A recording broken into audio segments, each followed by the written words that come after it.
Diga, Deoclésio. Bem, como pedagogo, você já expressou sua indignação com a educação formal que existe, né? E, mais uma vez, Saibaba. Saibaba tem um método de educação baseado no caráter do indivíduo, o educare, que leva o aluno para além da preocupação da prosperidade individual para a prosperidade do mundo. Por que é tão difícil colocar a essência da educação e valores humanos e ver os jovens além de máquinas de produzir? O que é de errado com as instituições de ensino? Essa pergunta é ótima. Sabe, quando eu estava fazendo a minha formação como pedagogo na Unicamp, eu apresentei um trabalho lá sobre o método de educação do Saibaba. E aí eu apresentei isso lá na Unicamp, a gente fez um folder, um cartaz que ficou exposto, e foi engraçado. Posso contar uma curiosidade aqui antes de entrar no assunto? Claro! Era um trabalho para ser feito em grupo. E aí cada um apresentou a ideia e eu apresentei a minha ideia. Falei, vamos pesquisar o trabalho de educação do Saibaba, que é um trabalho muito exemplar, independente do sentido espiritual, o sentido pedagógico é uma coisa que é muito válida. E aí todo mundo se empolgou.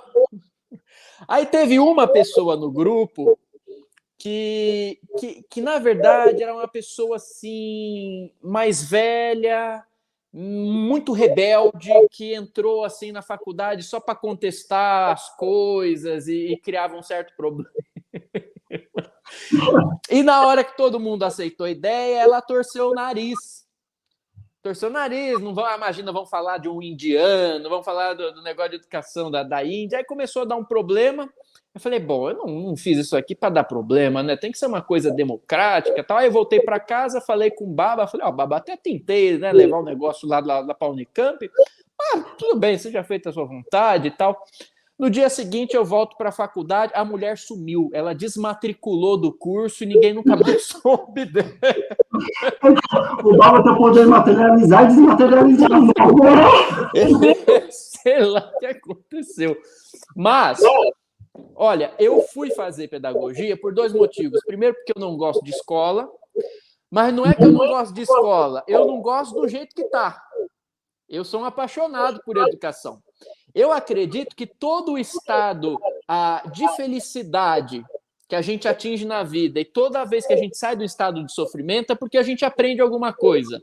E a gente vai do sofrimento para a felicidade quando a gente aprende do jeito certo, com a pessoa certa e a coisa certa. Até mesmo quando a gente está com uma dor, a gente está com uma doença.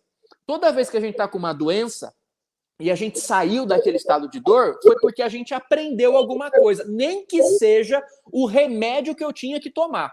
Alguma coisa eu aprendi para sair daquele estado de dor. Então eu acredito na educação como a arte da felicidade. Acontece que a maneira a qual os sistemas de educação, no sentido mais majoritário, embora existam exceções, mas exceções, né? Se exceções mudassem, a gente tem que pensar na educação no geral. Até para democratizar uma educação de maior qualidade. Infelizmente, os sistemas de ensino que a gente tem, eles estão subordinados a um paradigma social e a um paradigma humano muito limitado. Nós somos treinados apenas num aspecto intelectual, nós somos apenas instruídos para nossa mente memorizar muita informação, mas o ser humano é muito além disso tudo. Tem muitos aspectos, muitas dimensões que fazem parte do que nós somos. Olha, a nossa sociedade hoje é reflexo dessa educação que eu questiono. O que a gente tem, por exemplo, nas redes sociais? Não vamos nem sair desse âmbito. Redes sociais, a gente tem um monte de gente que é dona da verdade, mas todo mundo sem empatia alguma. Esse é o modelo de escola, nós somos treinados para isso. Para todo mundo achar que sabe um monte, mas que não trabalhou empatia, a interação social, a administração emocional, o autoconhecimento, a arte. Não. Então, assim. Próximo. Porque assim, a nossa sociedade ela define a gente pelo tanto que a gente consegue produzir dentro do sistema que a gente tem. Então, como que a gente é uma porca a mais, um parafuso a mais na grande máquina social? E para isso, você não precisa de um ser humano integral, de um ser humano realizado. Basta que você treine aquela pessoa para que ela seja uma boa mão de obra qualificada, uma mão de obra intelectualizada para os nossos dias, porque tem que ser, mas fica nisso, né? Essa educação para autorrealização, para uma prosperidade que transborde para além da gente, vire uma prosperidade coletiva, isso ainda é muito emergente. E assim, gasta-se muito tempo com isso, ensina-se muita coisa que não faz sentido para ninguém depois, e deixa-se de ensinar coisas que realmente poderiam transformar a vida das pessoas. Então não tem como eu virar educador e não ficar meio assim essas coisas. Todos nós ficamos, né? Porque é o resultado que você falou, né? É cada um por si. Em vez de pensar no todo, cada um no seu umbigo. É uma educação egoísta. É uma educação egoísta, competitiva. Vai lá, criancinha, cheia de potencialidade e criatividade. Você vai lá, você fala, olha, você é um 3, você é um 0, você é nota 1 em vermelho, e o seu amiguinho é 10, é 9. Já começa ali a desmembrar a coisa. Não tem a colaboração. Olha, eu venho de uma escola, quando eu era criança, com 7 anos de idade, até para entender por que eu fui virar educador. Com 7 anos de idade, meus pais me matricularam numa escola em que ensinava meditação para as crianças, desde 7 anos de idade, e tinha aula de valores humanos, como o Sai Baba propunha. E depois, conversando com a diretora, eu descobri que eles se basearam no sistema do Baba. Nossa, que legal! O trabalho, eu devo muito. O trabalho que eu realizo hoje, eu devo muito a isso. E eu vi que funciona.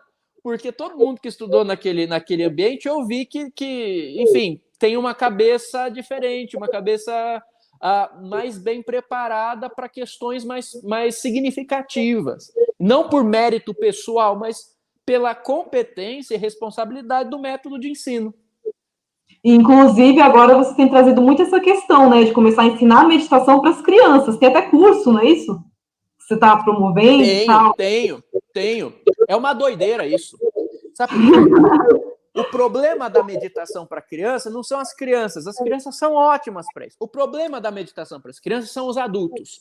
Quando eu atuava em escola, desde a época da faculdade, eu implantava alguns projetos de meditação em escolas.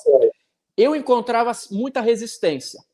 Não só nas escolas, mas principalmente na própria universidade, porque você precisava de apoio para os projetos, eles estavam se importando com outras coisas, enfim, às vezes discutindo o sexo dos anjos, mas não estavam vendo o potencial disso. Eu fui mesmo assim.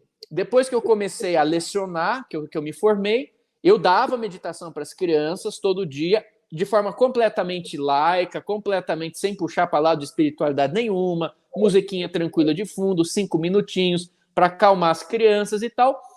E eu fui muito questionado, né? Porque a coordenação da escola achava que aquilo ia pegar mal. Então eu fui combatido por trazer meditação ali. E aí foi todo um gesto de ativismo, né? E eu percebo que isso perdura, porque agora eu fiz um compilado, né, de tudo que eu pude aprender na prática, como tendo sido uma criança que aprendeu meditação na escola. Eu aprendi na escola e em casa quando criança. Eu me formei para isso, eu me pós-graduei para isso, e durante a pandemia eu falei, bom, eu quero pegar todo esse conhecimento, porque eu vi um monte de amigos meus que estavam enfurnados dentro de casa e não sabiam o que fazer com as crianças. Ou as crianças não sabiam o que fazer com os pais. E aí eu falei, olha, eu acho que se eu pegar tudo isso que eu aprendi nesse tempo todo, mastigar, sintetizar e transformar isso num curso, eu posso ensinar essas famílias, dentro das próprias casas, como introduzir, como que eles podem ensinar meditação para aquelas crianças de uma forma muito simples, muito fácil. E, gente, eu tenho vários cursos que a gente tem na nossa escola, lá no canal, e eles, assim, têm grande procura. Todos eles têm grande procura. Só o Meditação para Crianças é que tem procura baixa. Nossa! Eu pensei que fosse É o que tem menos. Eu também. Por isso que eu falo para vocês: quando se trata de meditação para crianças, o maior problema são os adultos, não são as crianças. E olha que eu atuo num nicho que é voltado para isso. Tecnicamente, você imagina que as pessoas que acompanham os nossos trabalhos sabem a importância disso tudo. Mesmo assim, ainda tem tanto bloqueio, tanto preconceito, que a coisa não é valorizada. Você vê muito mais fácil o valor de comprar um tênis Nike para uma criança do que você investir em meditação para o futuro dela. Infelizmente, como educador, eu acredito que o maior trabalho da educação é a gente atuar com os adultos, educar primeiro os adultos, porque são eles, inclusive, que bloqueiam o potencial de aprendizagem saudável das próprias crianças. Por isso que depois que eu saí desse meio de escola, eu me concentrei no canal e de lançar projetos para adultos, porque eu percebi que enquanto eu não preparasse esse ambiente, qualquer coisa que eu tentasse colocar ia enfrentar um monte de barreira e eu não tinha saco para essas barreiras. Eu não sou de ficar batendo a cabeça na parede para essas coisas.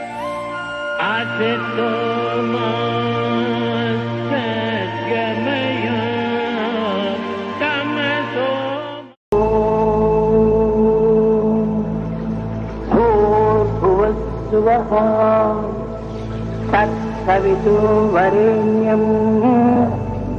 भर्गो देवस्य धीमहि धियो यो नः प्रचोदयात् ॐ तत्सत्।